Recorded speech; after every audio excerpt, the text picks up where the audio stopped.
स्वयं परमात्मा शिव बाबा इस विश्व नाटक के रचयिता और संचालक हैं। ಸ್ವಯಂ ಪರಮಾತ್ಮ ಶಿವಬಾಬಾ ಈ ವಿಶ್ವ ನಾಟಕದ ರಚಯಿತನಾಗಿದ್ದಾರೆ। आपको अनुभव होता है कि बाबा ही चला रहे हैं? ನಿಮಗೆಲ್ಲ ಆ ಥರ ಅನುಭವ ಆಗತ್ತಾ? ಎಲ್ಲ ಬಾಬಾನೇ ನಡೆಸ್ತಿದ್ದಾರೆ ಅಂತ? हमारी भी कई विशेषताएं होती है। हमको बहुत अच्छा भोजन बनाना आता है, बहुत अच्छा लिखना आता है, बहुत अच्छा भाषण करना आता है। हमको हमारे में बहुत विशेषताएं हैं, तो उसका हमें अभिमान रहना चाहिए या भगवान चला रहे हैं ऐसा समझना चाहिए? विशेषताएं भगवान की देन है। ನಮಗೆ ತುಂಬ ಚೆನ್ನಾಗಿ ಅಡುಗೆ ಮಾಡೋಕ್ಕೆ ಬರುತ್ತೆ, ಚೆನ್ನಾಗಿ ಬರೆಯೋದಕ್ಕೆ ಬರುತ್ತೆ, ಚೆನ್ನಾಗಿ ಭಾಷಣ ಮಾಡೋಕ್ಕೆ ಬರುತ್ತೆ, ಇದೆಲ್ಲ ನನ್ನ ವಿಶೇಷತೆ ಅಂತ ತಿಳ್ಕೊಬೇಕೋ ಅಥವಾ ಭಗವಂತನ ಕೊಡುಗೆ ಅಂತ ತಿಳ್ಕೊಬೇಕೋ?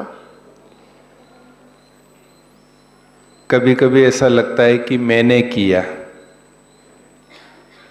ಕೆಲವೊಮ್ಮೆ ನಾನು ಮಾಡಿದೆ ಅನ್ಸತ್ತೆ। शिव बाबा निराकार है, हम आत्माएं इस शरीर को धारण करके कार्य करती हैं, तो कर्ता रूप में यही लगता है कि हमने किया।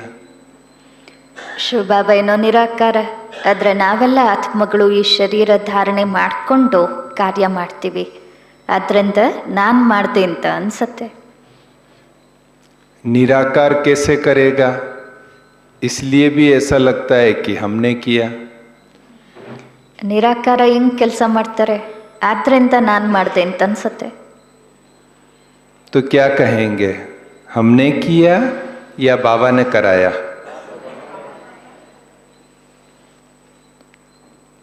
ನಾವ ಮಾಡಿದ್ದು, ಬಾಬಾ ಮಾಡಿಸಿದ್ದು?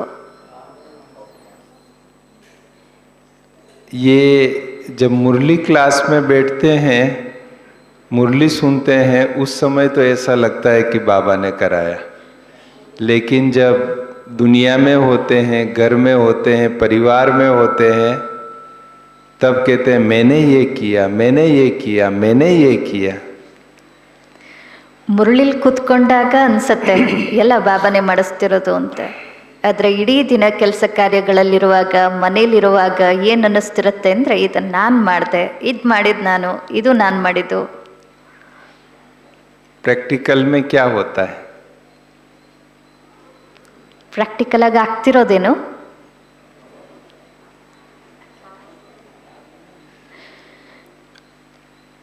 हमने हाथी देखा है, वो हाथी को कोई भी कुछ भी देता है तो वो सूंड में पकड़ता है, वो सूंड में पकड़ के फिर ऐसे कर देता है, ऊपर जो महावत बैठा है उसको ट्रांसफर कर देता है।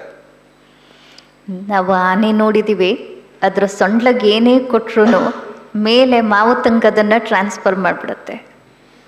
ऐसे ही हमारी भी मानसिक स्थिति में ये पक्का होना चाहिए कि इस रथ को यूज करके बाबा करा रहा है, करन करावनहार वही एक है।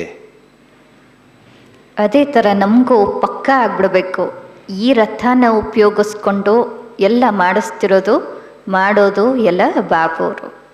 इसलिए कुछ भी किया, कराया, सीधा फिर उसको ट्रांसफर कर देने का।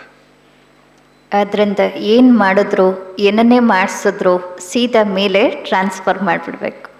कोई महिमा करे, कोई गुणगान करे तो उससे अभिमान नहीं आवे, लेकिन ट्रांसफर कर देने का ऊपर। ಯಾರೇ ಮಹಿಮೆ ಮಾಡಲಿ, ಗುಣಗಾನ ಮಾಡಲಿ, ಅದನ್ನು ಮೇಲಕ್ಕೆ ವರ್ಗಾವಣೆ ಮಾಡಿ। आप लोगों को भी प्रैक्टिकल जीवन में बहुत अनुभव होगा कि कई चीज़ें जो असंभव लग रही हैं वो कैसे एकदम सहज रीति हो गई, केवल परमात्मा ही वो करा सकता है। ತಮ್ಗಳಿಗೂ ಈ ಅನುಭವ ಇರ್ಬೋದು, ಕೆಲವೊಂದು ಆಗೋದೇ ಇಲ್ಲ ಅನಿಸೋದು ಸಹ ಪರಮಾತ್ಮನ ಸಹಯೋಗದಿಂದ ಎಷ್ಟು ಸಹಜವಾಗಿ ಆಗತ್ತೆ. है किस किस को ऐसा अनुभव है, हाथ खड़ा करे। मुझे तो बहुत अनुभव है ಆ ಥರ कि जो ಅನುಭವ चीजें ಇರೋರೆಲ್ಲ असंभव ಕೈ थी और कैसे परमात्मा ने करा दी। ಅಸಂಭವವಾಗಿರೋದ್ನು ಪರಮಾತ್ಮ ಸಂಭವ ಮಾಡಿಸಿದರೆ, ನನಗಂತೂ ಆ ಥರ ತುಂಬ ಅನುಭವಗಳಿವೆ. एक रिसेंट एक्सपीरियंस अभी आपको सुनाता हूँ मैं। अभी 30 सितंबर गया, वो लास्ट डेट थी इनकम टैक्स का रिटर्न फाइल करने, ऑडिट रिपोर्ट फाइल करने की लास्ट डेट थी। जो यहाँ बिजनेसमैन या सीए बैठे हैं उनको पता होगा। ಇತ್ತೀಚೆಗಿನ ಒಂದು ಅನುಭವನ ತಿಳಿಸ್ತೀನಿ. 30 ಸೆಪ್ಟೆಂಬರಲ್ಲಿ ತಮ್ಮಲ್ಲಿ ಕೆಲವರು ಬಿಸ್ನೆಸ್ನವ್ರು ಯಾರಿದ್ರೆ ತಮಗೆ ಅನುಭವ ಇರುತ್ತೆ. ಅಕೌಂಟ್ಸ್ದು ಆಡಿಟ್ದೆಲ್ಲ ಫೈಲ್ನ ನಾವು ಒಪ್ಪಿಸ್ಬೇಕಿತ್ತು ಸರ್ಕಾರಕ್ಕೆ. ऑडिट रिपोर्ट फाइल ಆಡಿಟ್ करने ರಿಪೋರ್ಟ್ का ಫೈಲ್ ಮಾಡಬೇಕಿತ್ತು. लास्ट डेट थी। September 30 last date. सो वो हमें भी 2 ऑडिट रिपोर्ट फाइल करवानी थी और बहुत बड़ा काम था। ನಾವು ಸಹ 2 ಆಡಿಟ್ ರಿಪೋರ್ಟ್ ಫೈಲ್ ಮಾಡಬೇಕಿತ್ತು. ತುಂಬ ದೊಡ್ಡ ಕೆಲಸ ಇತ್ತು. अगर 30 सितंबर रात को 12 बजे तक ऑडिट रिपोर्ट फाइल नहीं करते हैं तो करोड़ों रुपये में पेनल्टीज थी। 30ನೇ ತಾರೀಕು ಸೆಪ್ಟೆಂಬರ್ ರಾತ್ರಿ 12 ಗಂಟೆ ಒಳಗಡೆ ಆಡಿಟ್ ರಿಪೋರ್ಟ್ ಫೈಲ್ ಮಾಡಲಿಲ್ಲ ಅಂದರೆ ಕೋಟ್ಯಾಂತರ ರೂಪಾಯಿನ ಫೈನ್ ಕಟ್ಟಬೇಕಿತ್ತು. पिछले 4-5 मास से बहुत मेहनत करके वो कार्य कर रहे थे और 1 मास में तो बहुत ही मेहनत करके कि हम 30 सितंबर तक फाइल कर सकें, इतना हम प्रयास कर रहे थे। ಕಳೆದ 4-5 ತಿಂಗಳಿಂದ ಬಹಳ ಶ್ರಮ ಪಡ್ತಿದ್ವಿ. ಅದರಲ್ಲೂ ಕೊನೆ 1 ತಿಂಗಳಂತೂ ತುಂಬಾ ಶ್ರಮ ಪಟ್ವಿ ಆ ಕಾರ್ಯ ಪೂರ್ಣ ಮಾಡಲೇಬೇಕು ಅಂತ. कभी कभी भारत में जब कई स्टेट में बहुत बारिश होती है, लोगों का लाइफ डिस्टर्ब हो जाता है, बिजनेस वाले या जो भी सीए हैं वो काम नहीं कर पाते हैं, तो गवर्नमेंट डेट थोड़ा एक्सटेंड करती है। ಕೆಲವೊಮ್ಮೆ ಭಾರತ ದೇಶದಲ್ಲಿ ಕೆಲವು ರಾಜ್ಯಗಳಲ್ಲಿ ಬಹಳ ಮಳೆ ಆದರೆ, ಸ್ವಲ್ಪ ಜನಜೀವನ ಅಸ್ತವ್ಯಸ್ತ ಆದರೆ ಆ ದಿನನ ಸ್ವಲ್ಪ ವಿಸ್ತೀರ್ಣ ಮಾಡುತ್ತೆ ಸರ್ಕಾರ. कोविड के समय भी थोड़ी एक्सटेंड की थी डेट।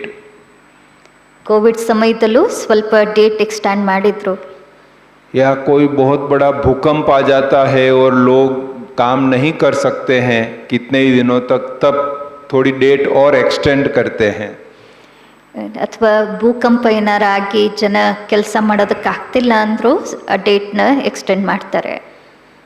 लेकिन इस साल में तो ऐसा कुछ था नहीं, सब कुछ ठीक चल रहा था। ಈ ವರ್ಷ ಆ ಥರ ಏನೂ ಸಮಸ್ಯೆ ಇರಲಿಲ್ಲ, ಎಲ್ಲ ಚೆನ್ನಾಗೇ ನಡೀತಿತ್ತು. 29 सितंबर हो गया था और काम बाकी था। ಸೆಪ್ಟೆಂಬರ್ 29 ಆಗೋಯ್ತು, ಕೆಲಸ ಬಾಕಿ ಉಳಿದಿತ್ತು. 30 सितंबर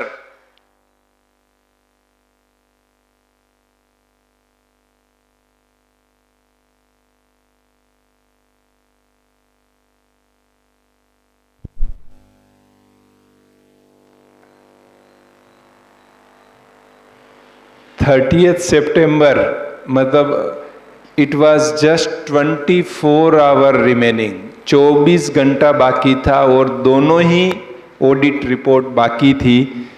सो it was impossible to file कि हम 24 घंटे में वो दोनों ऑडिट रिपोर्ट फाइल कर सकेंगे, इम्पॉसिबल था। ಬರೀ 24 ಗಂಟೆಗಳು ಉಳಿದಿತ್ತು ಆದರೆ 2 ರಿಪೋರ್ಟ್ ಸಹ ಬಾಕಿ ಇತ್ತು. ಅದು ಸಾಧ್ಯನೇ ಇಲ್ಲ ಅನ್ನೋ ಹಾಗಿತ್ತು. वो 7 दिन पहले भी लग रहा था कि इतना काम पेंडिंग है कि हम 30 तारीख तक नहीं कर सकेंगे. ऐसा 7 दिन पहले से हमको लग रहा था कि बहुत बहुत पेंडिंग है और नहीं हो सकता है.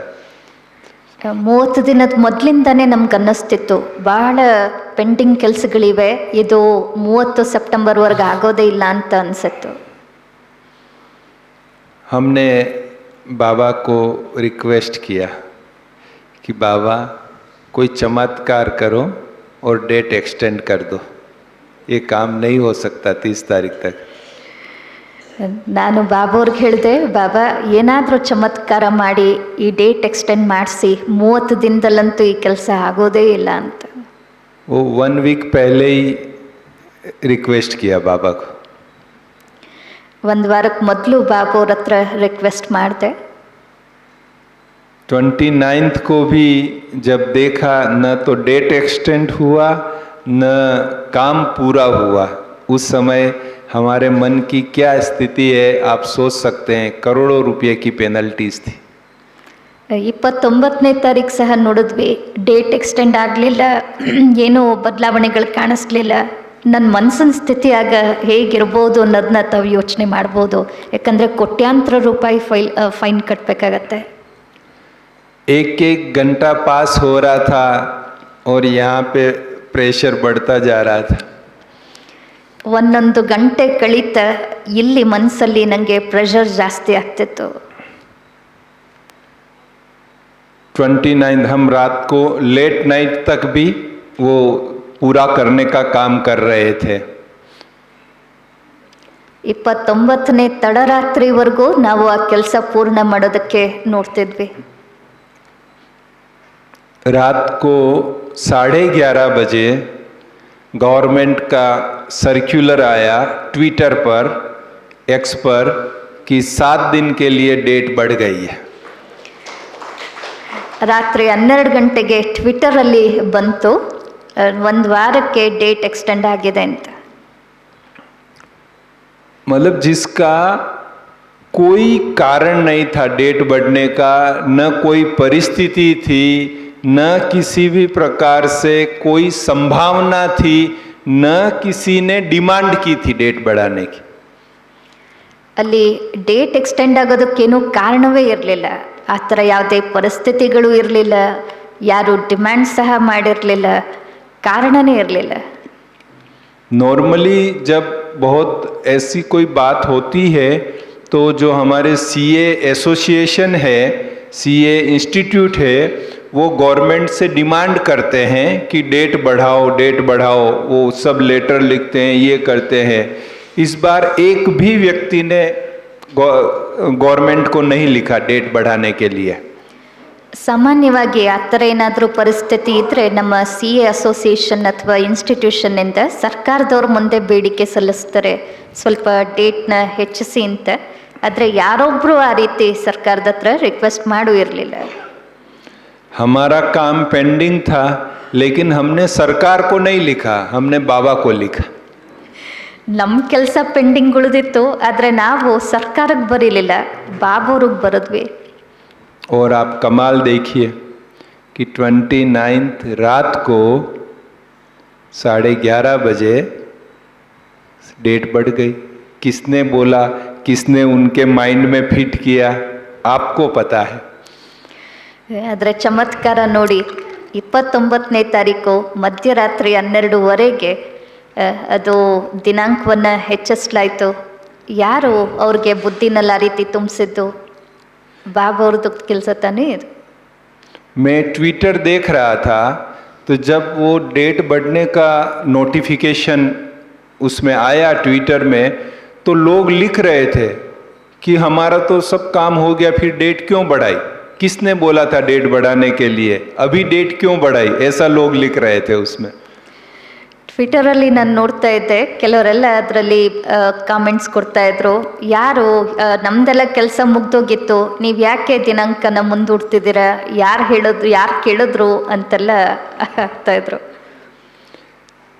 लेकिन हम जानते हैं कि करण करावनहार ने किसकी बुद्धि में बैठ के क्या विचार देता है और क्या करा देता है, वो तो कमाल है। ಆದರೆ ನಾನು ನೋಡಿದೆ ಯಾವ ಸಮಯದಲ್ಲಿ ಯಾರ ಬುದ್ಧಿಯಲ್ಲಿ ಬಾಬೋರು ಏನನ್ನು ಕೂರಿಸ್ತಾರೆ ಅದೆಲ್ಲ ನಿಜವಾಗ್ಲೂ ಅವರ ಚಮತ್ಕಾರ. फिर 3-4 दिन में काम पूरा हो गया, जो पेंडिंग था वो सब पूरा हो गया। हमारा जो ग्रुप इधर विजिट के लिए आया था, मेरी भी टिकट उनके साथ बनी हुई थी, लेकिन मैंने अपनी टिकट कैंसिल कराई, ग्रुप आ गया। उसके 3 दिन बाद मैंने ज्वाइन किया वो काम पूरा करके। ನಂತರ 3-4 ದಿನದಲ್ಲಿ ನಮ್ಮ ಕೆಲಸ ಪೂರ್ಣ ಆಯಿತು. ನಮ್ಮ ತಂಡ ಇಲ್ಲೆಲ್ಲ ಭೇಟಿ ನೀಡೋದಕ್ಕೆ ಅಂತ ಬಂದಿದ್ದಾರೆ. ಅವ್ರಗಳ ಟಿಕೆಟ್ ಆಗಿತ್ತು, ನಂದು ಇರಲಿಲ್ಲ. ಆದರೆ ನಾನು ನಂತರ ಇವ್ರಗಳ ಜೊತೆಗೆ ಜಾಯ್ನ್ ಆದೆ. इसलिए हम सब मिलके बाबा को थैंक्स करेंगे खास।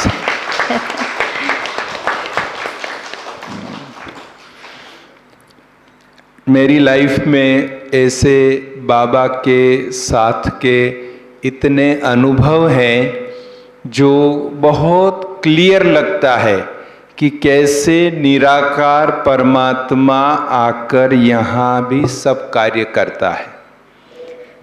ಆ ರೀತಿ ಅನೇಕ ನನ್ನ ಜೀವನದ ಅನುಭವಗಳಿವೆ. ಹೇಗೆ ನಿರಾಕಾರ ಪರಮಾತ್ಮ ಸಾಕಾರದಲ್ಲಿ ಬಂದು ತನ್ನ ಕಾರ್ಯವನ್ನು ಮಾಡಿಸ್ಕೊಳ್ತಾರೆ ಅನ್ನೋ ಅನುಭವಗಳು.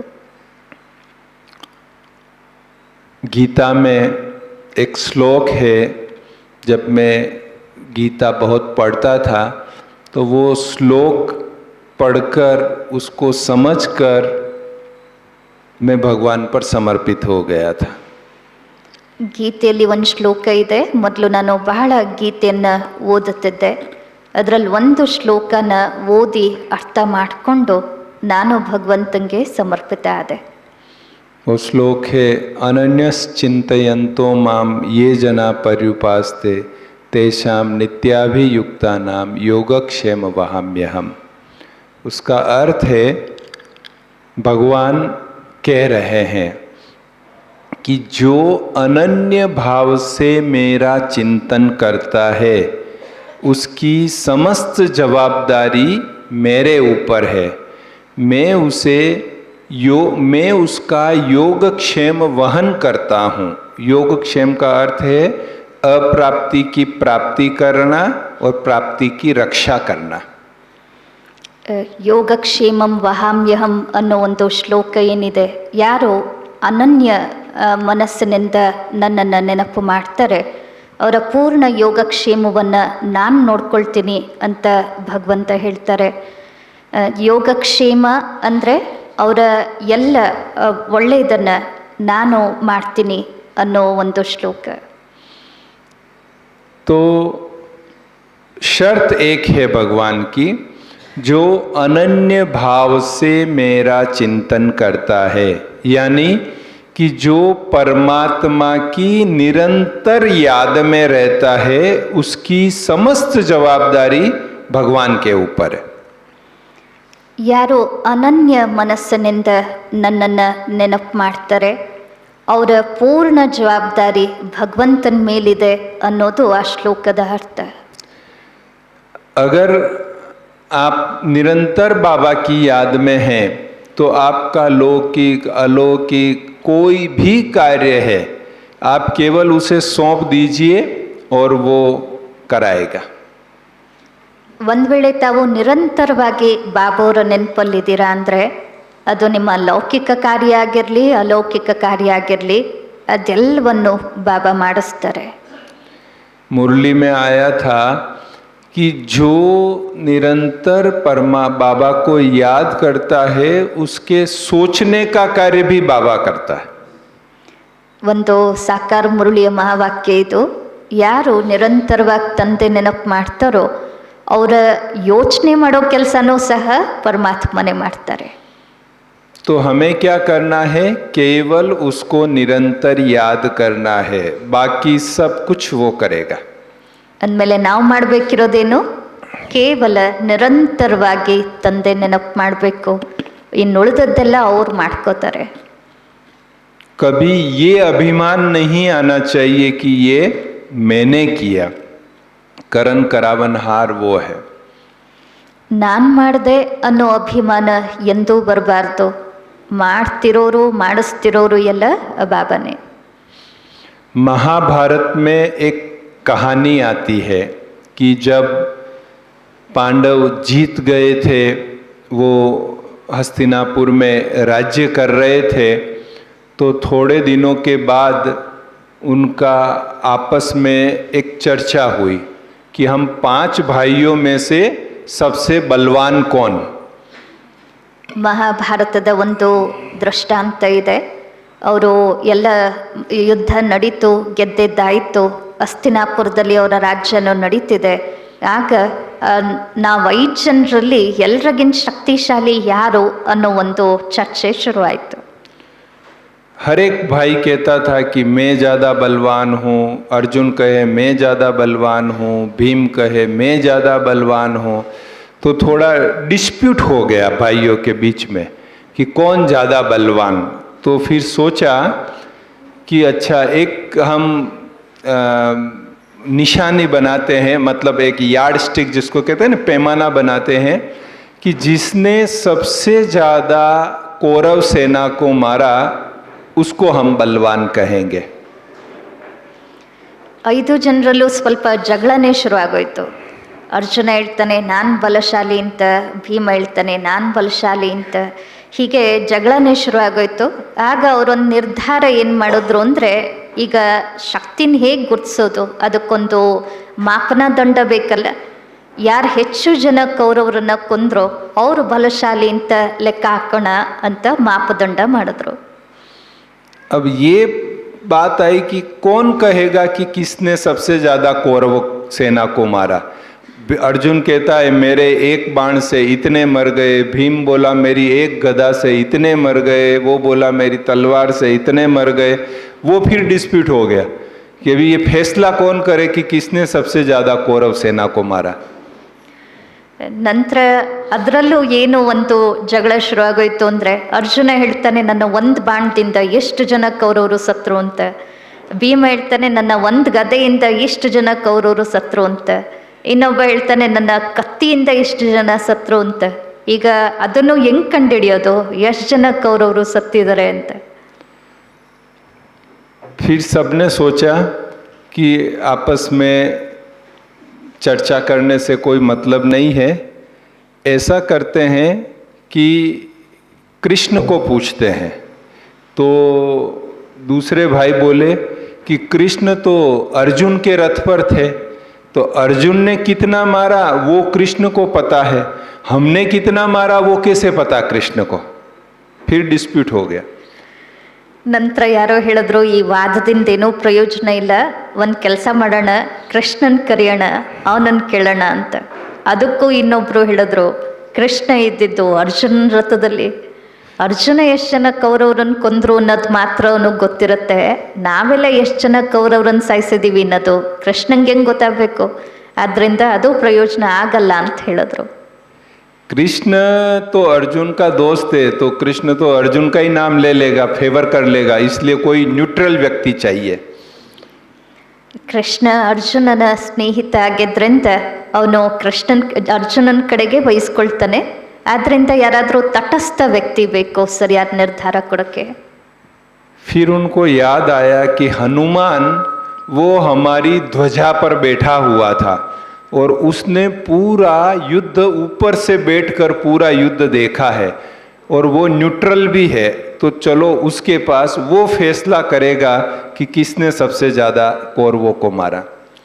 ಆಗ ಒಬ್ರಿಗೆ ನೆನಪು ಬಂತು, ನಮ್ಮ ಧ್ವಜದ ಮೇಲೆ ಹನುಮಂತ ಕೂತಿದ್ದ, ಅವನೆಲ್ಲಾನು ಯುದ್ಧ ಪೂರ್ತಿ ನೋಡಿದ್ದಾನೆ, ಜೊತೆಗಾತ ತಟಸ್ಥವಾಗೂ ಇದ್ದಾನೆ, ಆದ್ದರಿಂದ ಅವನ ಹತ್ರ ನಿರ್ಣಯ ಕೇಳೋಣ ಅಂದರು. तो जंगल में गए, हनुमान जी को ढूंढा, हनुमान जी विश्राम कर रहे थे, तो जाके सब ने प्रणाम किया कि हनुमान जी जरा उठिए, हमको एक फैसला सुनाइए। ಕಾಡಲ್ಲಿ ಹೋಗಿ ಹನುಮಂತನ ಹುಡುಕಿದ್ರು, ಹನುಮಂತ ವಿಶ್ರಾಂತಿಯಲ್ಲಿದ್ದರು. ಆಗ ಇವರೆಲ್ಲ ಏಳಿಸ್ಬಿಟ್ಟು ಹೇಳಿದ್ರು ನಮಸ್ಕಾರ ಮಾಡಿ, ನೋಡಿ ನಮಗೆ ನೀವು ಒಂದು ನಿರ್ಣಯ ಕೊಡಬೇಕು. हनुमान जी ने पूछा क्या बात है? बोले हमारे एक डिस्प्यूट हो गया है मन में कि हम ये जानना चाहते हैं कि हमारे पांचों भाइयों में से सबसे ज़्यादा शक्तिशाली कौन है, और उसके लिए हमने ये पैमाना निश्चय किया है कि जिसने कौरव सेना में सबसे ज़्यादा लोगों को मारा है उसको हम शक्तिशाली कहेंगे। तो आप बताइए कि हमारे में से किसने सबसे ज़्यादा कौरवों को मारा? ಆಗ ಹನುಮಂತ ಏನು ಸಮಾಚಾರ ಅಂತ ಕೇಳಿದ್ರೆ ಇವ್ರು ಹೇಳಿದ್ರು, ನಮ್ಮಲ್ಲೊಂದು ಜಗಳ ಆಗಿದೆ, ನಮ್ಮಲ್ಲಿ ಶಕ್ತಿಶಾಲಿ ಯಾರು ಅನ್ನೋದನ್ನು ಕಂಡುಹಿಡಿಯೋದಕ್ಕೆ ನಾವೊಂದು ಮಾಪನದಂಡ ಮಾಡ್ಕೊಂಡಿದ್ದೀವಿ. ಯಾರು ಹೆಚ್ಚು ಜನ ಕೌರವರನ್ನು ಸಾಯಿಸಿದ್ರೋ ಅವರು ಹೆಚ್ಚು ಶಕ್ತಿಶಾಲಿ. ಆದ್ದರಿಂದ ನೀವು ತಿಳಿಸಿ, ನಮ್ಮಲ್ಲಿ ಯಾರು ಕೌರವರನ್ನು ಜಾಸ್ತಿ ಕೊಂದವರು? हनुमान उनका चेहरा देखने लगे और देख के हनुमान जी को हंसी आ गई। जब हनुमान जी को हंसी आई तो वो पांचों भाई पूछने लगे कि अरे हमने तो आपको वही सवाल पूछा सीधा जो आपने देखा, फिर आप हंस क्यों रहे हो?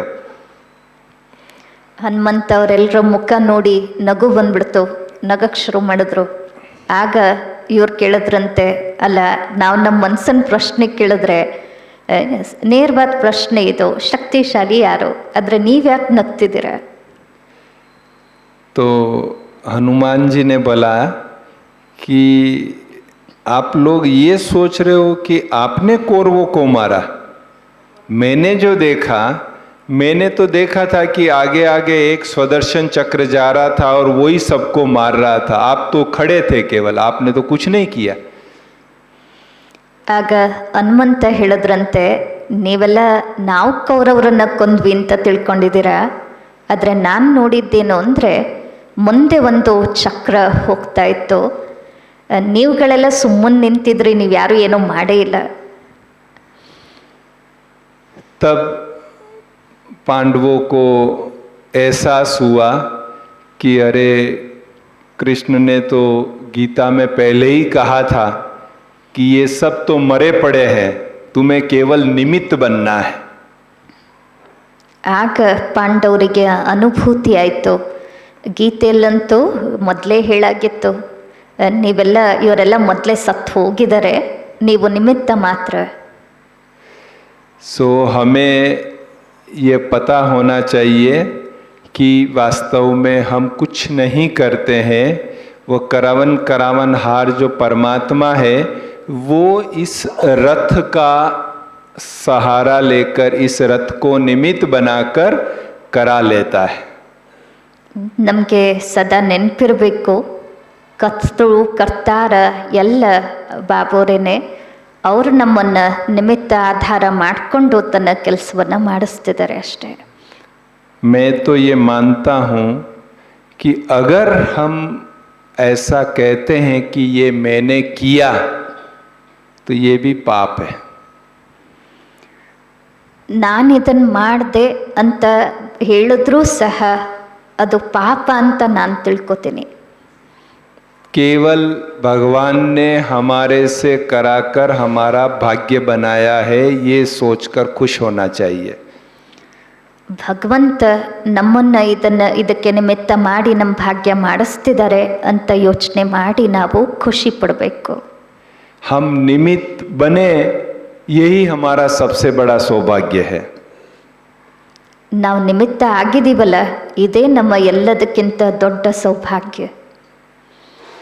तो सदा परमात्मा को याद करते हुए, बाबा को याद करते हुए, उसके गुणगान गाते हुए अपने को निमित्त समझकर चलना चाहिए. ಅಂದಮೇಲೆ ಸದಾ ಪರಮಾತ್ಮನ ನೆನಪು ಮಾಡ್ತಾ, ಅವರ ಗುಣಗಾಯನ ಮಾಡ್ತಾ, ತಮ್ಮನ್ನು ತಾವು ನಿಮಿತ್ತ ಅಂತ ತಿಳ್ಕೊಂಡು ಮುನ್ನಡೆಯಬೇಕು. ओम शांति. बाकी मैसूर तो हमारा नेक्स्ट घर जैसा है, हम मैसूर आते ही रहते हैं, आप सबसे भी मिलते ही रहते हैं, तो ये सौभाग्य हमें भी प्राप्त होता है. हमको भी यहाँ आना अच्छा लगता है, क्योंकि यहाँ ज्ञान योग के द्वारा इतना पावरफुल एनवायरनमेंट है यहाँ का, इतना पावरफुल वातावरण है कि इस योग भवन में बाबा की याद निरंतर रहती है। ಮೈಸೂರು ನನ್ನ ಎರಡನೇ ಮನೆ ಅಂತಾರೆ ಅಣ್ಣವರು. ಇಲ್ಲಿಗೆ ಬರೋದು ಪದೇ ಪದೇ ಬರ್ತಿರ್ತೀನಿ, ಮತ್ತು ನನಗಿಲ್ಲಿ ಬರೋದು ತುಂಬ ಇಷ್ಟ ಆಗತ್ತೆ. ಯಾಕೆಂದರೆ ಜ್ಞಾನ ಯೋಗದಿಂದ ಇಲ್ಲೆಷ್ಟು ಒಳ್ಳೆಯ ಶಕ್ತಿಶಾಲಿ ವಾತಾವರಣ ನಿರ್ಮಾಣ ಆಗಿದೆ ಅಂದರೆ ತಾನಾಗಿ ನಿರಂತರವಾಗಿ ಬಾಬೋರ ನೆನಪಿರುತ್ತೆ. ಓಂ ಶಾಂತಿ.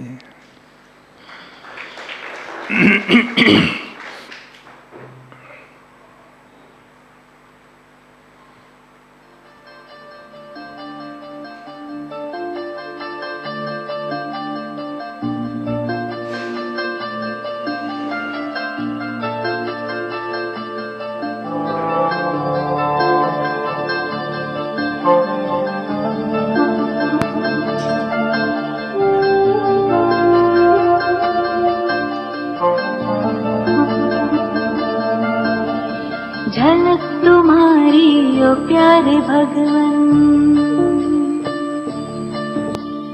पलक में भर के दिखा रहे हम, फलक से हम यही गा रहे, कराने